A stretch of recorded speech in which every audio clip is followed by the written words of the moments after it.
Caso Elisa Samúdio.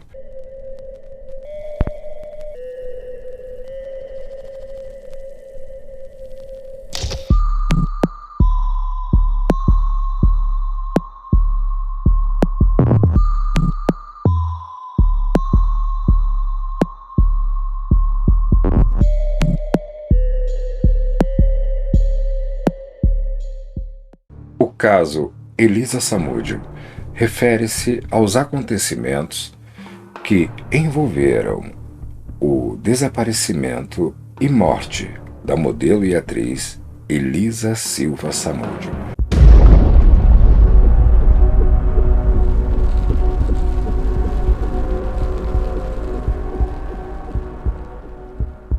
Durante as investigações, uma das testemunhas relatou aos investigadores do caso que a moça teria sido morta por estrangulamento. O local do crime, Esmeraldas, onde ocorreu o cárcere privado da vítima, município esse em Minas Gerais. A vítima, Elisa Samúdio, que nasceu em Foz do Iguaçu, no dia 22 de fevereiro de 1985, filha do arquiteto Luiz Carlos Samúdio e da agricultora Sônia Fátima Silva Moura. Seus pais viveram juntos em Foz do Iguaçu por um ano. Frequentemente agredida pelo marido e também por questões financeiras, Sônia Fátima deixou Elisa Samúdio com o pai e não pôde ficar com a filha, que na época tinha 6 meses. A partir daí, ela a via às vezes. Passado o tempo, Sônia foi viver no Mato Grosso do Sul, onde se casou novamente há 16 anos e teve um filho. Com seu marido, explorava uma pequena propriedade agrícola de produção de pimenta. Ao completar 10 anos, Elisa foi morar com a mãe, em Campo Grande, onde permaneceu por um ano, voltando então para a casa do pai. Quando Elisa desapareceu, Sônia não via sua filha há 6 anos e se comunicava com ela apenas por telefone. Desde os 13 anos, Elisa desejava sair de sua cidade natal para tornar-se modelo no eixo Rio-São Paulo, o que fez aos 18 anos, mudando-se para a capital paulista. Não conhecendo ninguém na cidade, viu que estava passando por dificuldades financeiras. Elisa começou a trabalhar como garota de programa para se sustentar até conseguir se tornar modelo. O advogado Jader Marques confirmou em entrevista que Elisa, mesmo participando de desfiles e editoriais de moda, atuou em filmes pornográficos de 2005 a 2009, além de participar de ensaios sensuais para a produtora erótica Brasileirinhas com o nome artístico de Fernanda Farias. Segundo testemunhas, Elisa e Bruno se conheciam desde 2008. Bruno, entretanto, afirma que conheceu Elisa em maio de 2009, num churrasco na cidade do Rio de Janeiro. Segundo relatos de Bruno, ele conheceu Elisa numa festa e manteve relações sexuais com ela numa orgia na casa de outro jogador do Flamengo. Bruno disse que o preservativo rompeu no ato sexual. O goleiro afirmou que festas desse tipo são comuns entre os jogadores de futebol. Após essa festa, ambos passaram a se encontrar frequentemente e ela deixou a vida de programas para ficar com Bruno, a pedido dele mesmo, que mesmo sendo casado, prometeu que se separaria de sua esposa para ficar com ela. Em agosto de 2009, Bruno terminou o relacionamento, após Elisa anunciar que estava grávida dele e de se recusar a fazer o aborto, que teria sido proposto por ele. Em 13 de outubro de 2009, a modelo prestou queixa à polícia dizendo que, na véspera, teria sido mantida no cárcere privado pelo goleiro e seus amigos Russo e Macarrão e obrigada a tomar substâncias abortivas.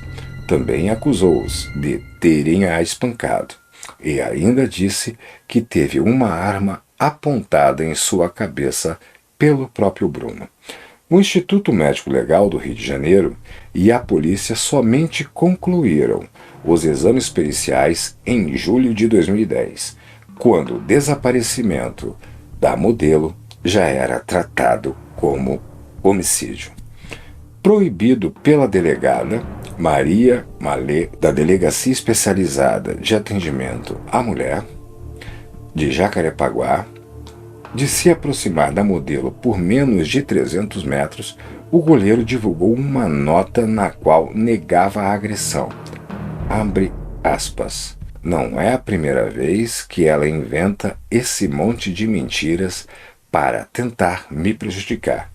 Da outra vez não provou nada e não vai provar novamente, porque inventou essa história toda. Chegou ao ponto de, ontem, enviar e-mail para algumas redações de jornais do Rio dizendo que faltei no treino do Flamengo porque estava com ela. Mas eu compareci tanto aos treinos da manhã quanto de tarde, conforme todos os jornalistas presentes puderam afirmar. Por isso, tudo decidi que só vou me manifestar através do meu advogado, que irá tomar todas as medidas cabíveis para impedir que ela continue tentando me prejudicar. Ela não se conforma, porque já deixei claro que não quero nenhum tipo de relacionamento com ela. Não vou dar a essa moça os 15 minutos de fama que ela tanto deseja. Fecha aspas. Em 2009, a juíza Ana Paula Del Duque Miguel Laviola, responsável por atender ao pedido de proteção solicitado, negou, argumentando que Elisa não tinha relacionamento íntimo com o goleiro e que a moça estava, abre aspas, a tentar punir o agressor sob pena de banalizar a finalidade da Lei Maria da Penha, fecha aspas. A juíza, então, encaminhou o caso para uma vara criminal.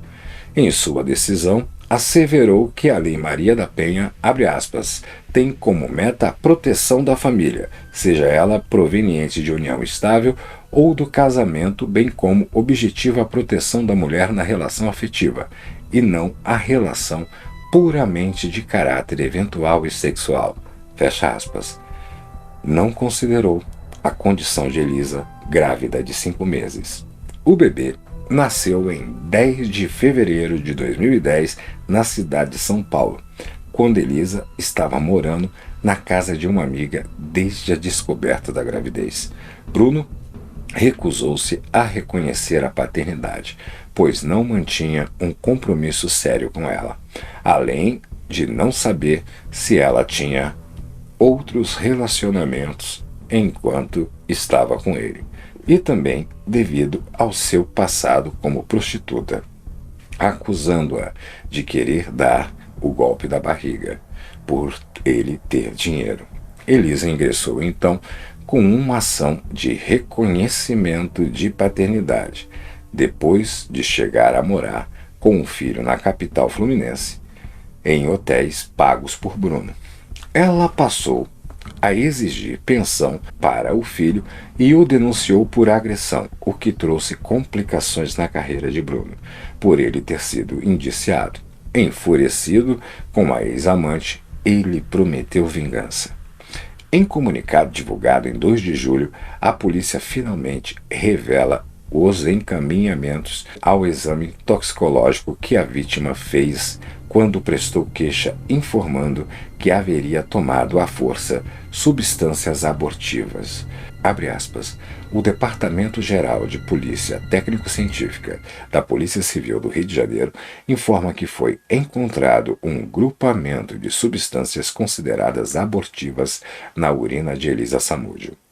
Os peritos que analisaram o material colhido decidiram, dada a complexidade do caso, mandar o material para o laboratório da UFRJ, com o qual a Polícia Civil mantém convênio a fim de confirmar 100% a análise feita pelos mesmos, excluindo qualquer possibilidade de tal grupamento pertencer a outros compostos. Segundo os peritos, a tal mistura também pode ser encontrada, inclusive, no consumo simultâneo de bebidas alcoólicas com fumo, segundo o Departamento Geral de Polícia Técnico-Científica. O resultado final ficará pronto na próxima segunda-feira, dia 5 de julho. De acordo com as investigações policiais, Elisa estava antes de desaparecer no sítio do jogador em Esmeraldas, interior de Minas Gerais, a pedido dele, já que ela passou a gravidez em São Paulo na casa de amigos e chegou a morar em hotéis pagos por ele mesmo. Ela teria ido para o sítio em 4 de junho de 2010, o que surpreendera os advogados da ação, uma vez que ele parecia disposto a negociar um acordo. O desaparecimento da modelo ocorreu durante essa viagem. Ela ainda tinha esperança de ter uma reconciliação com o goleiro. Bruno diz que ela foi embora do sítio porque quis e que abandonou a criança com um colega em comum do ex-casal. O menino foi achado numa favela de Ribeirão das Neves e Daiane Rodrigues do Carmo Souza, esposa do goleiro, é suspeita de tê-lo deixado lá. Bruno teve com ela 2 filhas. Ela também foi investigada. Em 26 de junho de 2010, a Polícia Civil de Minas Gerais declarou Bruno suspeito pelo desaparecimento de Elisa. Em 6 de julho de 2010, um jovem de 17 anos, primo do goleiro, foi encontrado na residência de Bruno na Barra da Tijuca e afirmou ter dado uma coronhada em Elisa, que, desacordada, teria sido levada para Minas Gerais e lá esquartejada por traficantes a mando do goleiro e dada a cães da raça Rottweiler, que teriam dilacerado seu corpo. Os ossos da modelo teriam sido concretados. Essa versão ainda não foi confirmada pela polícia. Em 8 de julho de 2010, o ex-policial Marcos Aparecido dos Santos, conhecido como Neném, Paulista ou Bola, e acusado de também matar Elisa Samúdio, foi preso pela Polícia Militar de Minas Gerais. A data da morte mais provável foi 10 de julho de 2010. Após o desaparecimento, a mãe de Elisa pediu a guarda da criança, o que foi concedido pela Justiça. O pai de Elisa pleiteou na Justiça a guarda do neto e o reconhecimento da paternidade por Bruno. A guarda foi revogada ao avô materno, pois descobriu-se que o mesmo estuprou uma menina de 10 anos no Paraná, alguns anos atrás. E também descobriu-se que ele permitia que homens abusassem de sua filha Elisa na infância em troca de dinheiro. A Justiça de Minas Gerais expediu o mandato de internação do adolescente, que prestou depoimento no dia 6 de julho de 2010, e a prisão preventiva de Bruno e de demais 7 pessoas no dia 7.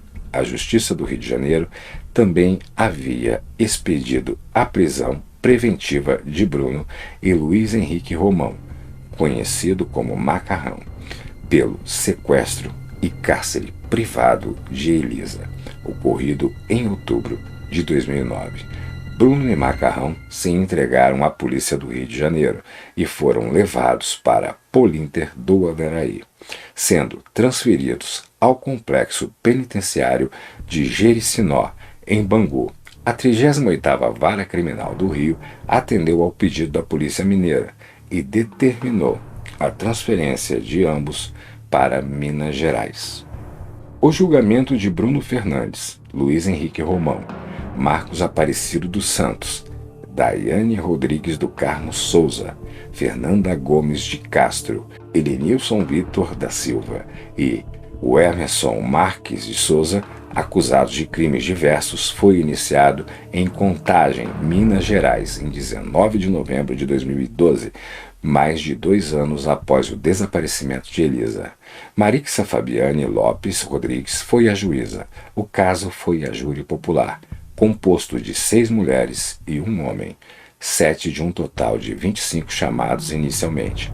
A promotoria e os advogados de cada réu puderam recusar 3 jurados. O promotor do caso foi Henry Wagner Vasconcelos de Castro.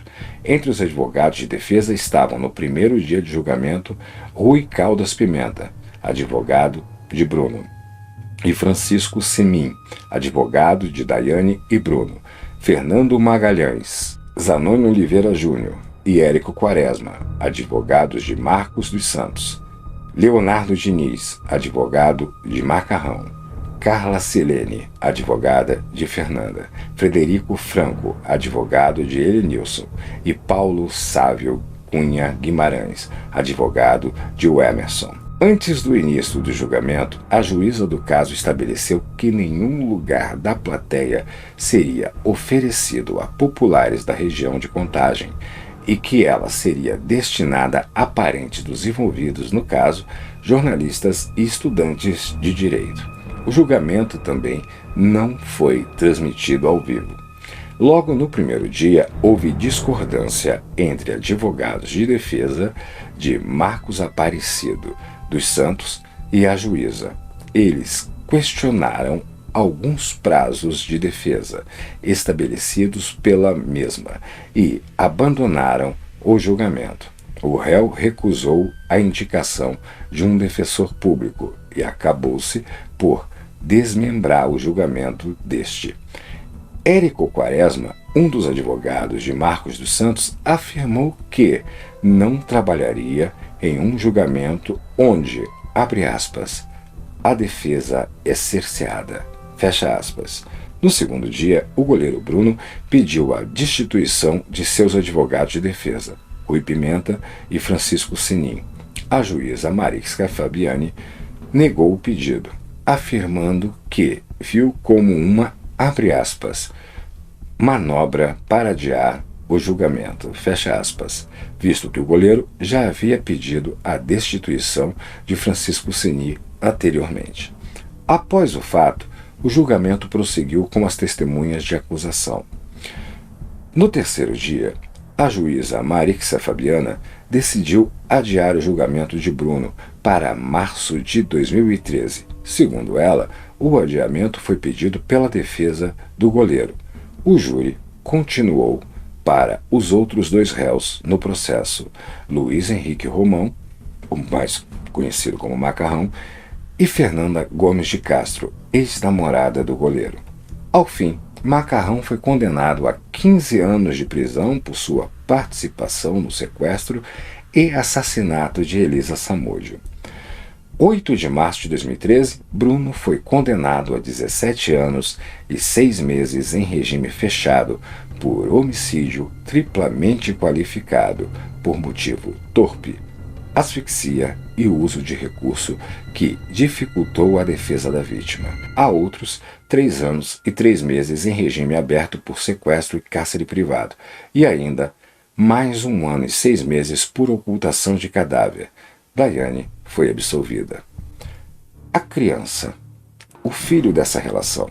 Bruninho hoje, com 11 anos, filho de Elisa Samúdio e Bruno, é goleiro em escolinha de futebol com o apoio da avó. Ela afirma que o menino, abre aspas, leva jeito, fecha aspas.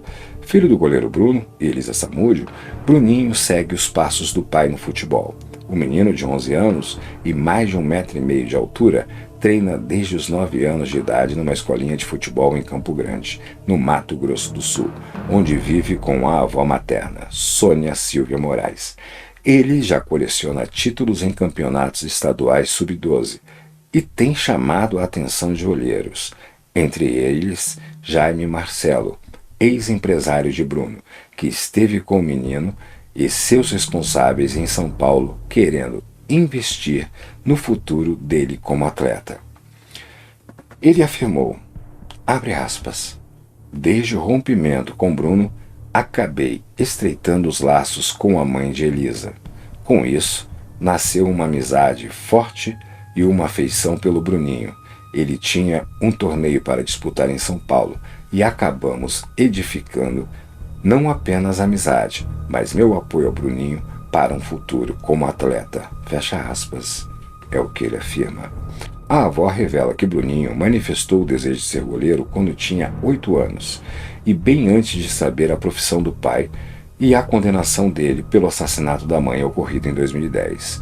Ela disse: "Foi uma coisa inconsciente, nasceu dele e não influência do pai.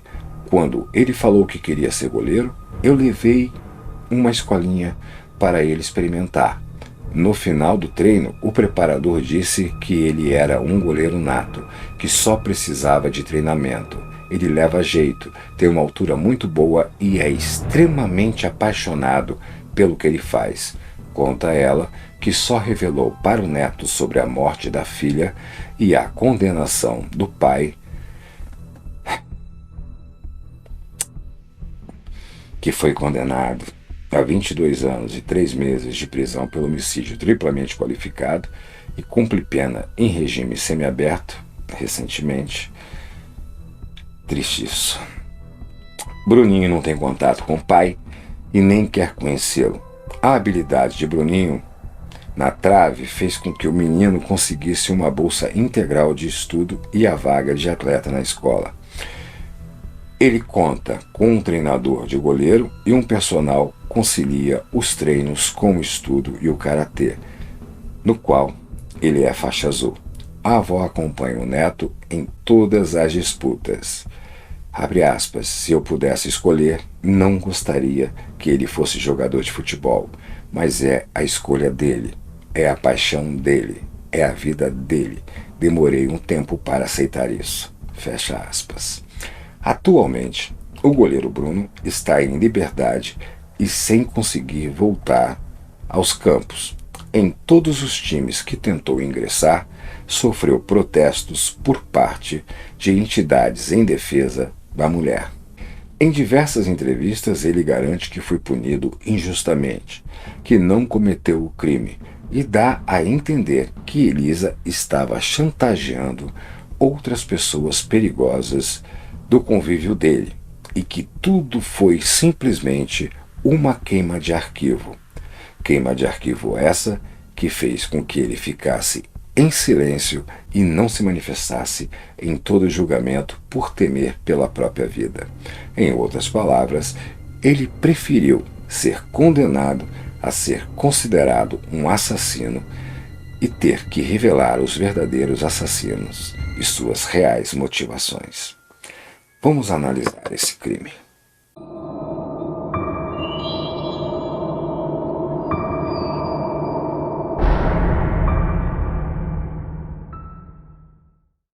Pode mudar os atores, o cenário, a época, porém a trama sempre será a mesma.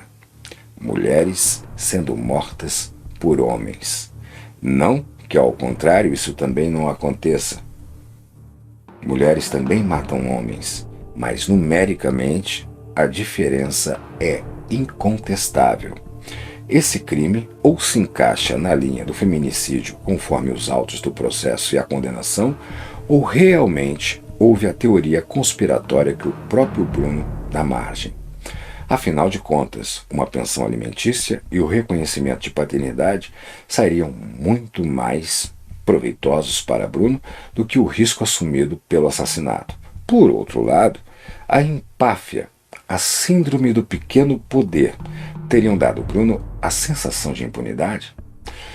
Independente da teoria oficial levada ao júri responsável pela condenação ou da suposta quadrilha que executou Elisa para a queima de arquivo, a verdade é uma só. Elisa foi morta covardemente, com requintes de crueldade. Seu filho, na época, ainda de colo, sobreviveu por sorte, pois consta no processo que até o último momento a criança também seria executada. Nada justifica isso. Nada dá aval para determinado ato. Covarde, sujo, cruel e desumano. Sequer a dignidade de um sepultamento foi dado a essa moça. E a maior vítima, seu filho, viverá com essa condenação para o resto da vida. Meu nome é Luiz César Rangel. Você está em Casos Policiais e Outros Crimes. Te encontro no próximo crime.